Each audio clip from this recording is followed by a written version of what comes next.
সুন্দৰী গোপী আইতাৰ পৰিচয় ওলাল।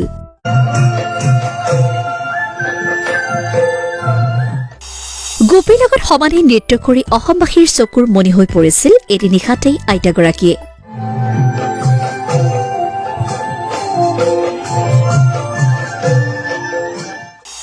আইতাই কেমেৰাৰ সন্মুখত পুনৰ কৰি দেখুৱালে ৰাসৰ নৃত্য।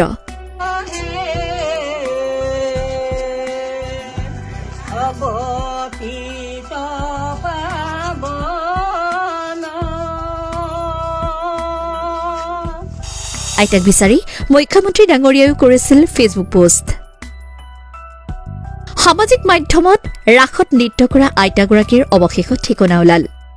ৰাস নাচি সামাজিক মাধ্যমত ভাইৰেল হৈ পৰিছিল এইগৰাকী আইতা।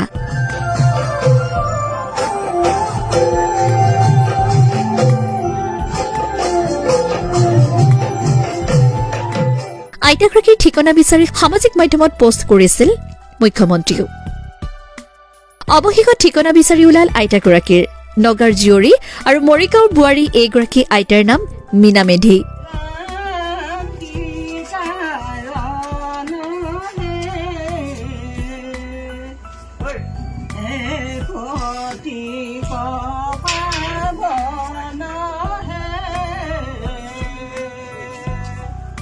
বৰ্তমান নগাঁও ওচৰ পাথৰী গাঁৱত নিজ ভায়েক ভৱেন বৰাৰ ঘৰত 2 বছৰ ধৰি বসবাস কৰি আছে আইতাই।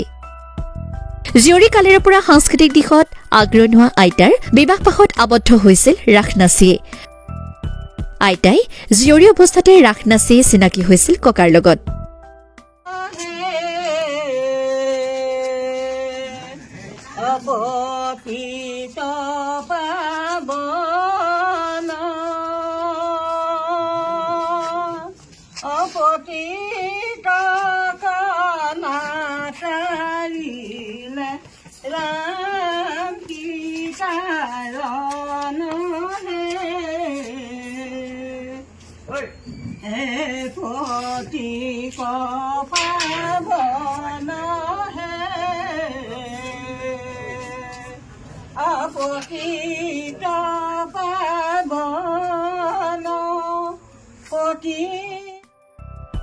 নগাঁৱৰ পৰা বিভূতি বৰাৰ ৰিপৰ্ট, টাইম+24। সুন্দৰী গোপী আইতাৰ পৰিচয় ওলাল।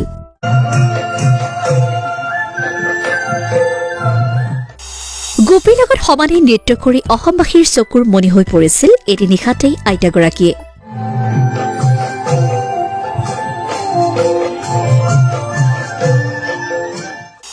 আইতাই কেমেৰাৰ সন্মুখত পুনৰ কৰি দেখুৱালে ৰাসৰ নৃত্য।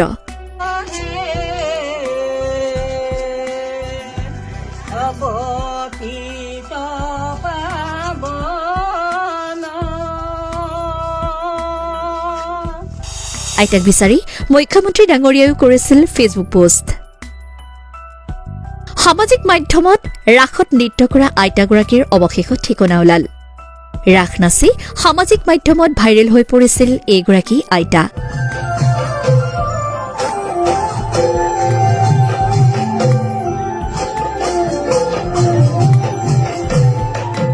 আইতাগৰাকীৰ ঠিকনা বিচাৰি সামাজিক মাধ্যমত পোষ্ট কৰিছিল মুখ্যমন্ত্ৰীও। অৱশেষত ঠিকনা বিচাৰি ওলাল আইতাগৰাকীৰ। নগাৰ জীয়ৰী আৰু মৰিগাঁৱৰ বোৱাৰী এইগৰাকী আইতাৰ নাম মীনা মেধি।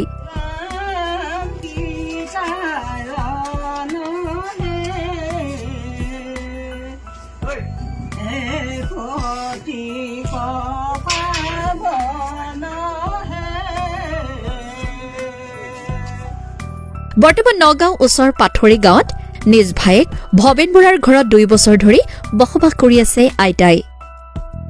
জীয়ৰী কালিৰে পৰা সাংস্কৃতিক দিশত আগ্ৰহী হোৱা আইতাৰ বিবাহপাশত আবদ্ধ হৈছিল ৰাস নাচিয়ে। আইতাই জীয়ৰী অৱস্থাতে ৰাস নাচি চিনাকি হৈছিল ককাৰ লগত।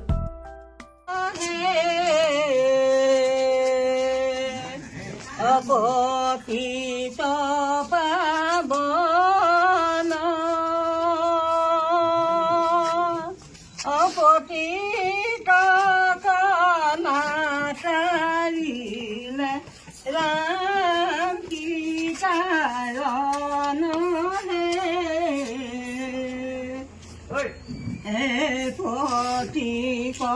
পাবন হে আপকৃত পাবন পতি নগাঁৱৰ পৰা বিভূতি বৰাৰ ৰিপৰ্ট টাইম+24